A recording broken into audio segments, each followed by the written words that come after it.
요한계시록 16장 1절입니다. 16장 1절부터 11절까지입니다. 16장은 전체가 일곱 대접 재앙에 대한 이야기입니다. 이 일곱 대접 재앙이 내일 말씀까지 쭉 이어져서 마지막 21절까지 일곱 개가 다 이 일곱 대접 재앙의 첫 번째 특징은 인과 나팔 재앙은 일곱 번째가 안 나와요. 아니 나오는데 일곱 번째 내용이 안 나오고 다른 걸로 이어지는데 여기는 일곱 번째 재앙이 나온다는 것이 이게 다르죠. 근데 그 일곱 번째 재앙 내일 이제 보겠습니다만은 이렇게 함으로써 이제 본론 요한계시록이 다 마무리가 되고 17장으로 가는데 이 17장 내일 말씀 16장 끝과 모레 말씀인 17장을 보면 이 17, 18장에서 말하는 바벨론 이야기가 16장하고 연결돼 있다 하는 것을 알 수 있어요. 그러니까 16장의 일곱 번째 마지막 재앙을 조금 더 깊이 포괄적이고 깊이 다루는 것이 17, 18장의 바벨론의 멸망이다. 그러니까 일곱 번째 재앙을 확대해서 보여주는 거나 마찬가지고 그 후에 19장의 예수님의 재림하고 연결이 돼요. 자, 이런 구조를 가지고 있습니다. 그리고 이제 이 세 개의 일곱 시리즈 인, 나팔, 대접, 재앙은 그 특징이 4 플러스 1 플러스 1 플러스 막간 플러스 1이라고 그랬어요. 근데 일곱 번째 재앙은 막간이 없어요. 이제 막간이 있을 것이 없는 거죠. 더 이상. 그래서 그냥 4 플러스 1, 1, 1 이렇게 일곱 개로 되어져 있다. 왜 4 플러스냐 하면은 앞에 네 개는 앞에 나팔 재앙하고 유사한 그런 구조를 가지고 내용을 가지고 있기 때문에 그렇습니다. 하여튼 그런 전체적인 맥락이 있고요. 이제 먼저 1절을 보면 그 1절을 보기 전에 그래서 4 플러스 1 플러스 1 플러스 1이 이렇게 돼 있어요. 4는 땅, 바다, 강, 해. 성경에서 땅, 바다, 강 지금 이제 해가 하나가 지금 이렇게 덧붙여져 있지만 이거는 다 세상을 상징을 해요. 뭐 실제로 강, 실제로 바다 이런 것이 아닐 수 있다 하는 것을 읽어보면은 알 수 있어요. 특히 강과 물 근원의 소돔에 하고 그 뒤에 나오는 설명을 보면 이게 그러면은 강 자체를 말하는 게 아니라 강조차도 이게 상징적이구나 하는 것을 알 수가 있어요. 그래서 땅, 바다, 강, 해. 그러니까 해는 조금 이제 그렇지만 그런 것으로 보면 해도 결국은 세상과 관계해서 이 세상의 심판을 이야기를 한다. 그리고 이제 다섯 번째가 짐승의 왕자, 여섯 번째가 큰 강 유브라데스에 있는 세 개의 영하고 아마겟돈 전쟁 이야기가 나오고요. 내일 보겠습니다만은 이것도 아마겟돈 전쟁 사람들이 굉장히 많이 관심을 갖고 뭐 세계 3차 대전이 어쩌고 그러는데 아마겟돈 전쟁 결론 이야기를 하면 안 일어나요. 안 일어난다는 것이 계시록이에요. 일어나고 싶은데 안 일어나요. 왜냐하면 일곱 번째 대접 바벨론이 멸망하고 예수님이 재림하니까 이게서 일곱 개가 그렇게 쭉 이어집니다. 자, 이제 1절을 보시면 또 내가 들으니 여러분 조금 특이하죠. 앞에서는 계속 봤다 그랬는데 여기서는 들으니라고 시작을 하고 있다는 거예요. 뭔가를 강조하려고 하는 겁니다. 뭐를 강조하려고 특별하게 봤다가 아니라 들었다라고 하느냐면 들은 음성 이야기를 하는 거예요. 그 들은 음성의 내용이 뭐냐면은 일곱 천사에게 말하되 너희는 가서 하나님의 진노의 일곱 대접을 땅에 쏟으라. 땅 이야기가 나오죠. 그래서 첫 번째 천사가 가서 그 대접을 땅에 쏟았다. 그래서 땅, 바다, 강, 해 이 세상을 이야기를 하는데 문제는 그것이 아니라 진노의 일곱 대접을 땅에 쏟으라는 그 큰 음성이 어디서 났느냐 이걸 지금 내가 음성을 들었는데 그 음성이 성전에서 나더라. 이렇게 지금 이야기를 하는 겁니다. 어제도 말씀드린 것처럼 하늘의 성전은 사실은 없어요. 성전이라고 하는 것은 다 상징적인 것이죠. 그러니까 이 재앙을 시행하는 그 근원지가 어디냐, 이걸 지금 말을 하는데, 그게 성전은 뭐죠? 우리는 성전 건물을 이야기를 하지만 성전의 본질은 건물이 아니라, 성전이라는 것은 하나님이 거기 계신다라는 걸 상징하는 거죠. 그게 이스라엘에게 있어서는 성막, 성전 이렇게 이어지는데, 이 성막은 하나님이 우리와 함께 계시다 하는 것을, 실제로 함께 계신다가 아니라 함께 계신다는 것을 보여주는 거예요. 왜? 하나님은 눈에 안 보이시는 분이니까. 눈에 안 보이니까 하나님이 어디 계셔? 라고 사람들이 찾으면, 야, 성막 계시잖아, 그런 거죠. 그래서 이스라엘의 성막은 항상 이스라엘 12지파 진 가운데 늘 위치해요. 행진을 할 때는 이 법궤가 맨 앞에 가는데, 진을 구축을 할 때는 가운데. 그래서 성막, 레위인, 그리고 이제 12지파 이렇게 되어져 있는 구조거든요. 그 구조 자체도 임마누엘을 보여주는 거예요. 그것이 이제 성전이 되고, 그래서 성전도, 예루살렘 성전도 가나안 땅 가운데 예루살렘인 거죠. 너희들 가운데 계신다, 이걸 지금 보여주는데, 그러다가 예수님이 오셨어요. 너희 중에 계신다예요. 그래서 네가 말하는 천국 어딨냐 그랬더니, 너희 가운데 왔지 않느냐라고 예수님 스스로 당신이 오신 것을 천국이라고 하잖아요. 왕이 왔다, 임마누엘 말하는 겁니다. 그러니까 하나님 나라의 최대의 특징, 하나님 나라의 특징이 굉장히 많이 있을 수 있는데, 다 빼고 한 가지 제일 중요한 것만 말이라고 하면 임마누엘이에요. 나중에 21장에서 그 이야기가 나오죠. 새 하늘 새 땅 새 예루살렘이 이루어졌는데, 그 특징이 뭐냐? 하나님이 우리와 함께 계심에 모든 눈물을 씻고, 하나님이 우리와 함께 계심에, 하나님이 함께 계심에 장막을 치고, 그게 핵심이에요.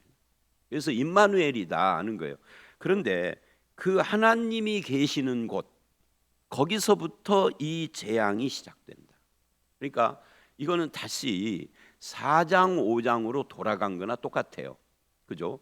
인나팔 대접 재앙을 움직이시는 근거지가 하늘 보좌고, 그 하늘 보좌 중에서도 어디냐면 어린 양, 사자이시며 어린 양, 일찍 죽임당한 어린 양이신 예수 그리스도가 이 모든 인나팔 대접을 주관하시는 분이다. 거기서부터 모든 것이 나온다라는 것을 지금 이야기하는 거예요.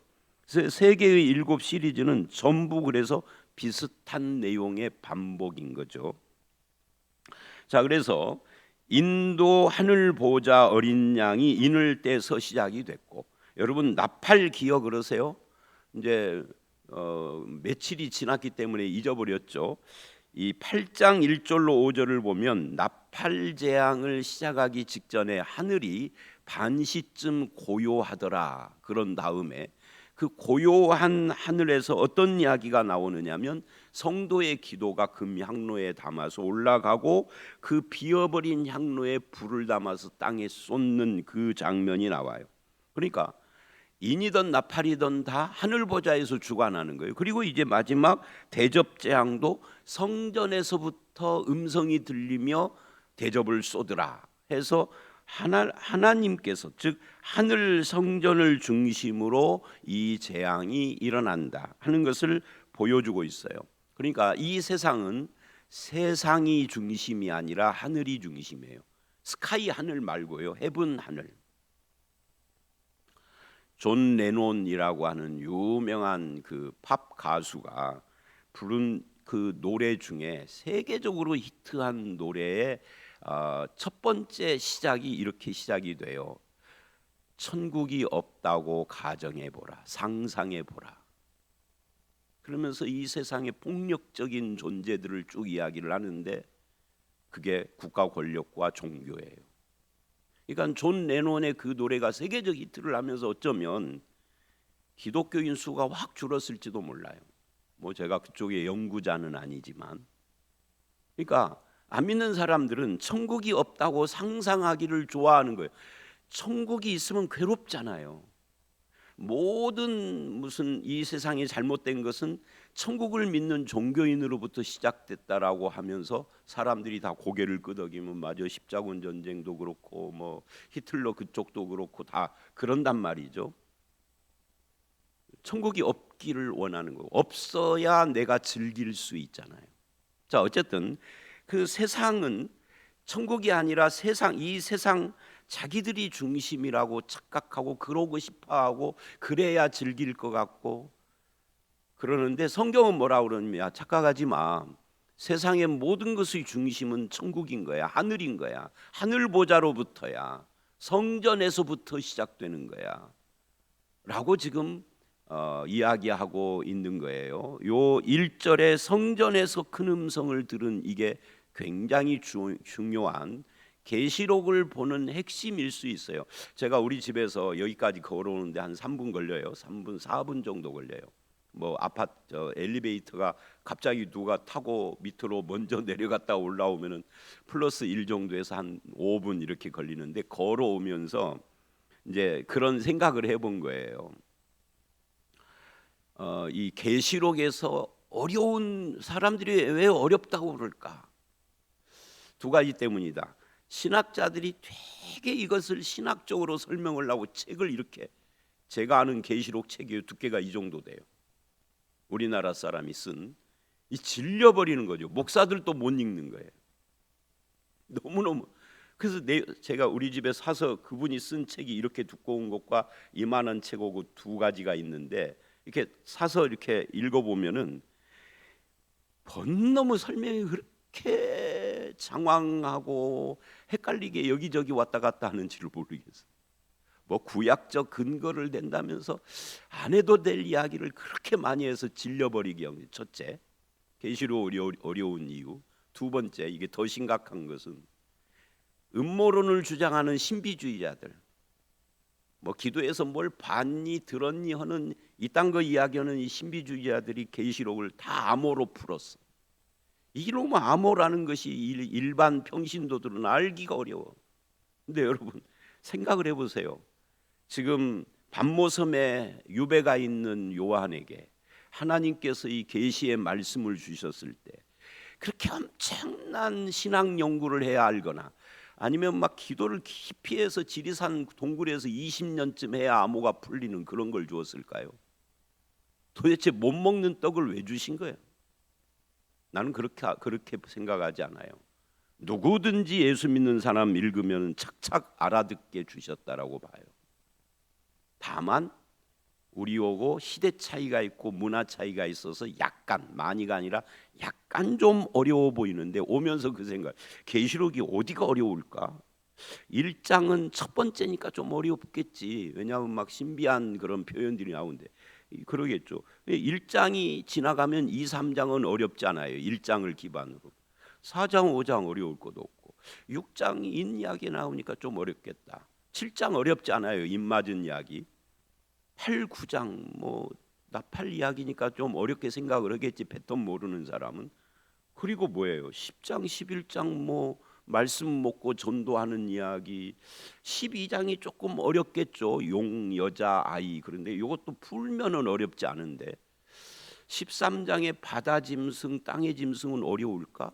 제가 생각하는 어려우지 않아요. 마지막에 666에서 헷갈려서 그러지. 14장 하나도 안 어렵고, 뭐 14만 4천 그 승리 이야기니까.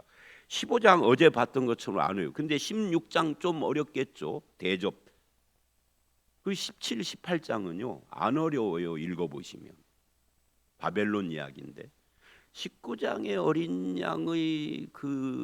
어린 양의 혼인잔치, 이것이 뭐 어려울 것이 뭐 있어.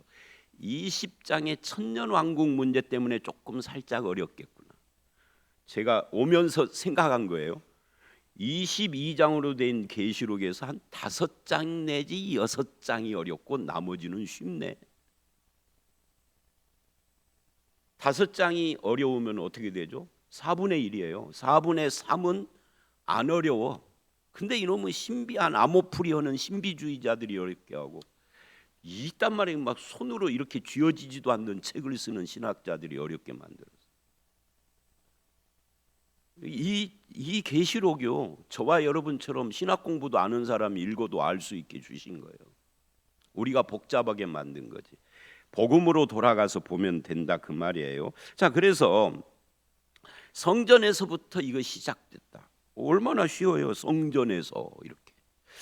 그래서 이제 첫 번째 대접을 땅에 쏟았다. 여러분, 계시록에서 땅이 뭐였죠?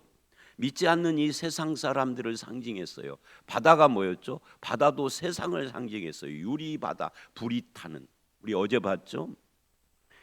강도 마찬가지예요.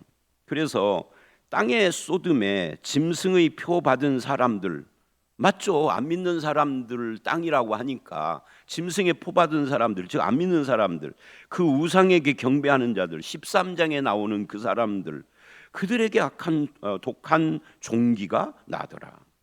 이 종기가 뭐냐, 이게 조금 어렵지만 어려우면요 그냥 지나가셔요.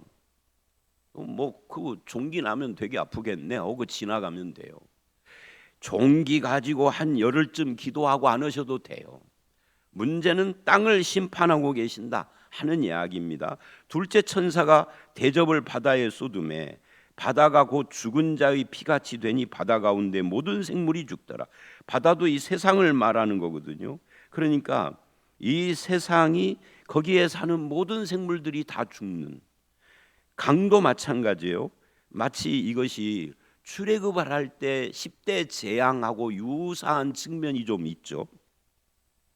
똑같지는 않지만, 근데 이 3절 4절에 바다 강한 다음에 5절 6절에 이걸 5, 6, 7절에 이걸 설명하는 것을 보면은 아, 이게 지금 세상을 말하는 거다 하는 것이 확실해져요. 거기 5절 내가 들으니 물을 차지한 천사, 이게 이제 강과 물 근원에 쏟았기 때문에 물을 차지한 천사 이야기가 나오는 겁니다. 이렇게 말을 해요. 전에도 계셨고 지금도 계신 거룩한 이요. 누구라고요 이게? 하나님, 성부 하나님입니다. 그런데 이 말씀이 앞에 한번 나온 적이 있어요. 한번 어디서 나왔죠? 1장에서 나왔어요. 근데 1장하고 뭐가 달라졌어요. 뭐가 다르냐면 거기는 우리를 헷갈리게 해서 이게 예수님인가 보네 하고 읽어보니까 뒤에 예수님이 따로 나와. 뭐가 헷갈리느냐면 전에도 계셨고 지금도 계시고 장차 오실 리라는 표현이 있었는데 여기서는 장차 오실 리가 없어졌어요. 이게 왜 없어졌느냐에 대한 신학자들이, 성경학자들의 설명은 이런 거예요. 이미 오셨기 때문에 없다. 장차 오신다는 표현이 이제는 필요 없다. 이 7 대접으로 모든 심판이 끝나는 거거든요. 이 7 대접 이야기가 18장까지 연결된다고 아까 제가 말을 했죠. 그리고 7 대접이 연결되는 바벨론의 멸망을 다룬 직후에 19장에서는 하나님의 심판이 이루어지고 어린 양의 혼인잔치가 시작되는 거예요. 그래서 재림오고 바로 연결이 되는 것을 말하고 있는 것이다. 그래서 이제 그런 이미 오셨다를 표현을 하는 거고요. 이렇게 말을 합니다. 이렇게 심판하시니 의로우시도다. 이렇게 심판하시니, 뭐를 심판이라고 한 겁니까? 앞에 우리가 땅에다가 바다에다가 강에다가 물 근원에다가 대접을 쏟은 이걸 우리가 재앙이라고 불렀는데 이 그 천사는 뭐라고 그러냐면 이게 재앙이 아니야. 앞에 인과 나팔은 재앙이었는데 이거는 재앙이 아니라 심판이래요. 이렇게 심판하시니 의롭다. 의롭다가 뭐죠? 옳다예요. 하나님이 심판한 것이 당연하다. 저들은 이런 거죠. 저놈들은 죽어 마땅한 놈들이야. 그렇게 기회를 주었는데도 절대 회개를 하지 않는 고집스러운 악한 자들이다. 그런 뜻이죠. 왜 그러느냐 하면은 이제 그 다음에 이렇게 이야기를 해요. 그들이 성도들과 선지자들의 피를 흘렸으므로 그들에게 피를 마시게 하는 것이 합당하나이다. 4절에 강과 물 근원에 쏟음에 피가 되더라 하는 것을 설명하는 겁니다. 그러니까 세상이 하나님을 부정하고 대적할 뿐만 아니라 성도와 선지자들의 피를 흘렸으므로 저들도 피를 흘리는 것이, 피를 마신다라는 것은 자기 피를 흘려서 그 강이 피가 돼버리니까 그것이 합당하다. 합당하다가 뭐예요? 앞에 의로우시다의 연장이죠. 이거 옳다 그 말이에요. 당연하다. 심판이 당연하다. 그걸 지금 이야기를 하고 있는 겁니다. 그리고 7절 또 내가 들으니 제단에서 말하기를 그러하다. 그러니까 이런 거죠. 천사가 외치니까 5절 6절 7절 제단에서 화답을 한 겁니다. 맞다. 네 말이 맞다. 그러하다. 주 하나님 곧 전능하신 이여 심판하는 것이 뭐다? 참되고 의로우다. 앞에 5, 6절을 반복을 했어요. 통합을 해가지고. 그러니까 이걸 뭐라고 하느냐면 심판의 정당성이라고 말을 하는 겁니다. 5절로 7절.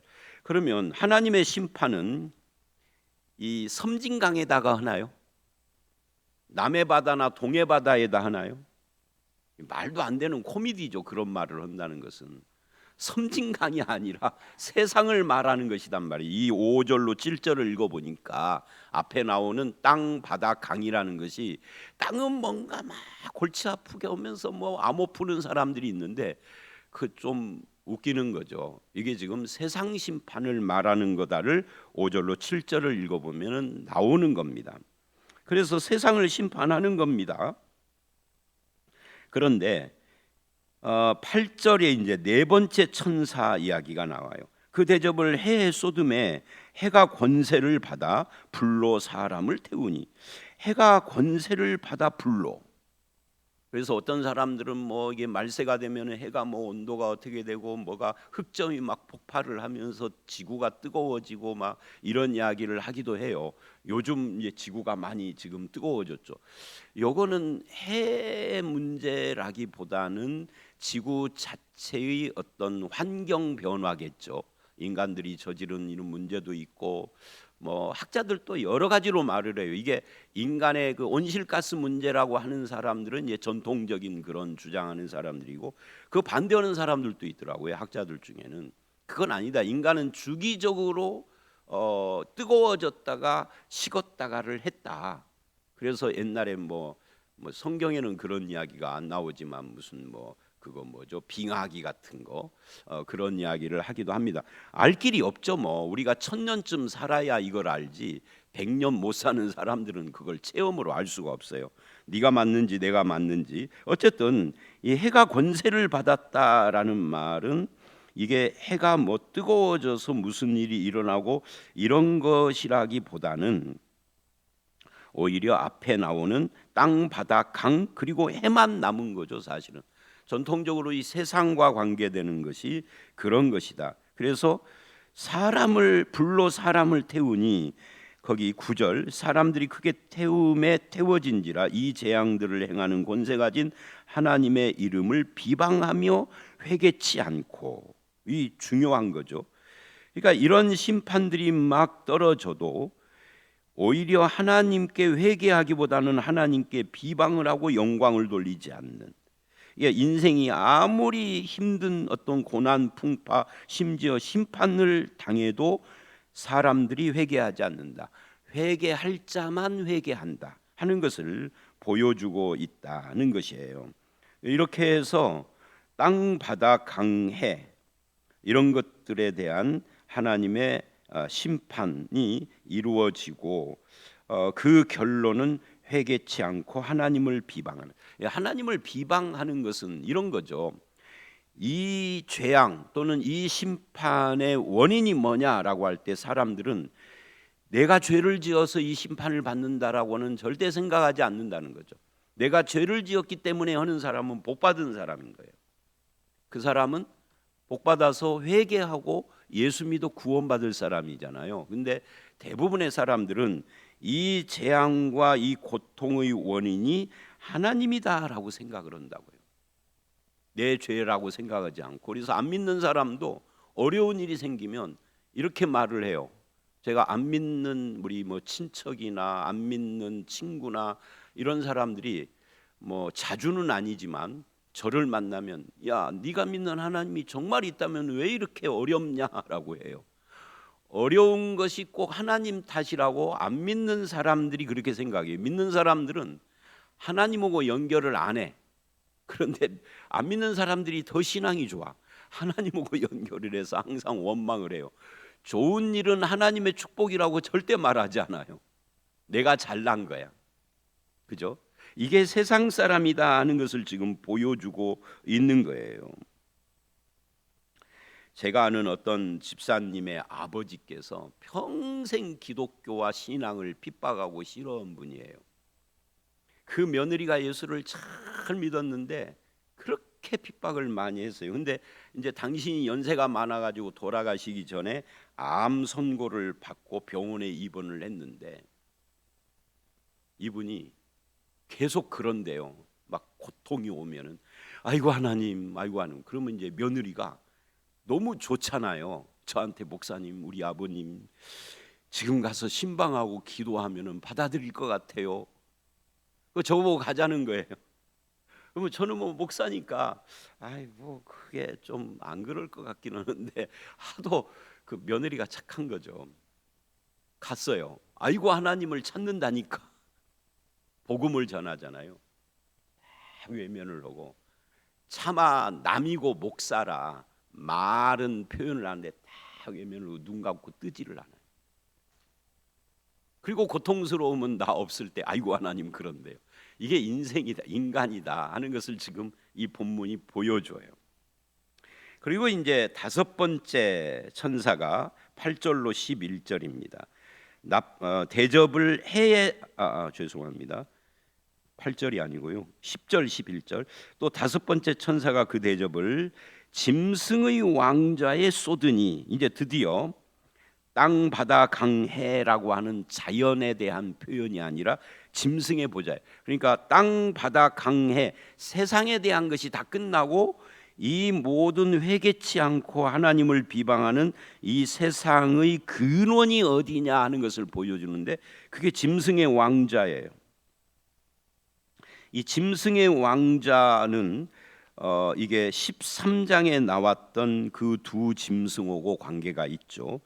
그 나라가 그러니까 사탄의 나라, 하나님을 대적하는 자들의 나라, 하나님 나라의 반대죠.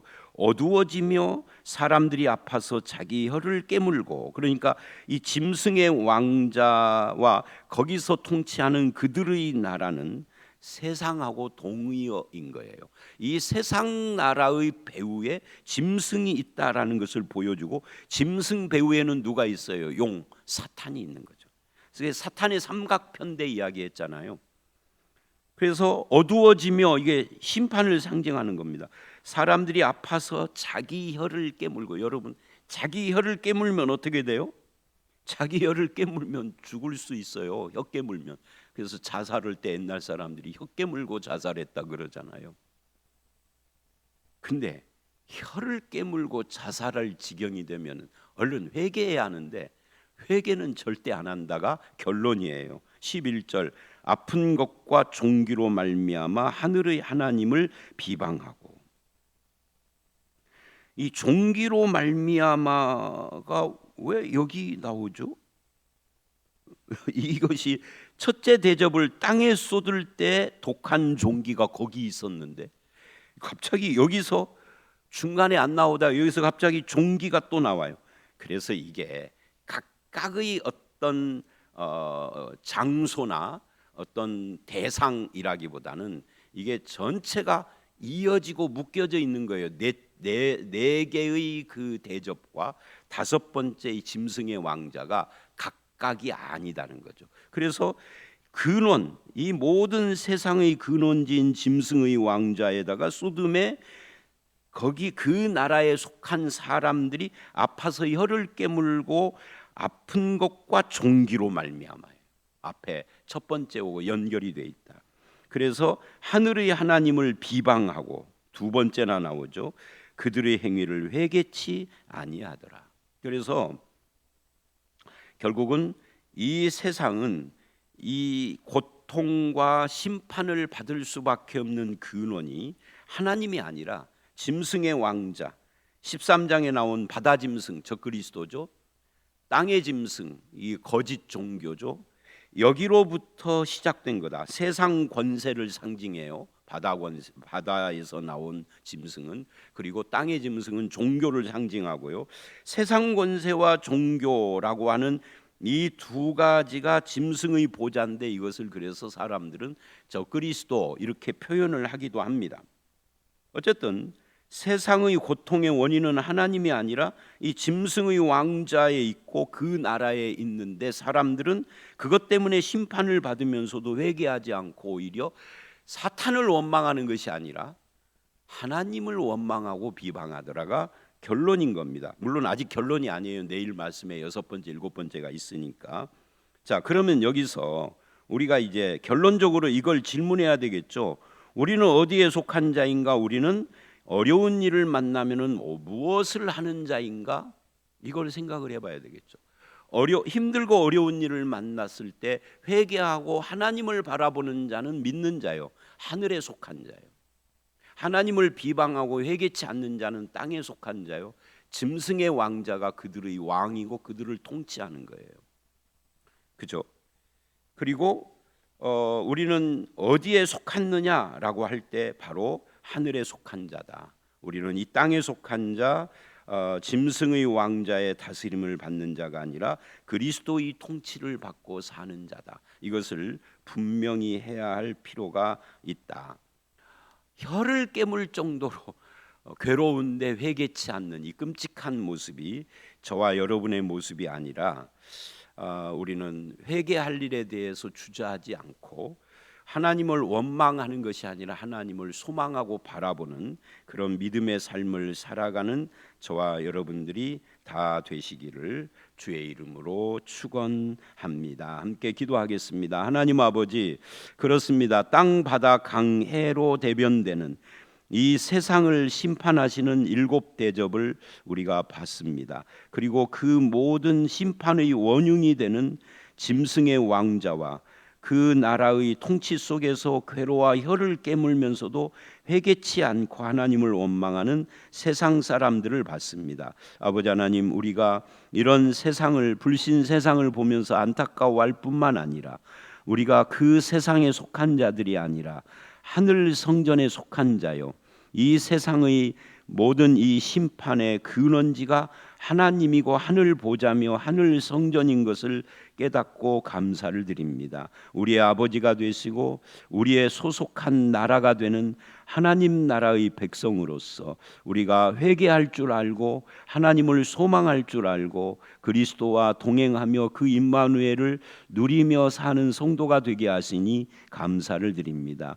이 축복을 누리며 세상을 향하여서 이 복음을 증거하는 삶을 살기에 게으르지 않도록 우리를 주장하여 주시고, 아버지 하나님, 우리를 통하여서 한 사람이라도 구원의 열매에 이를 수 있도록 우리를 사용하여 주시옵소서. 예수님 이름으로 기도드려 싸움나이다. 아멘.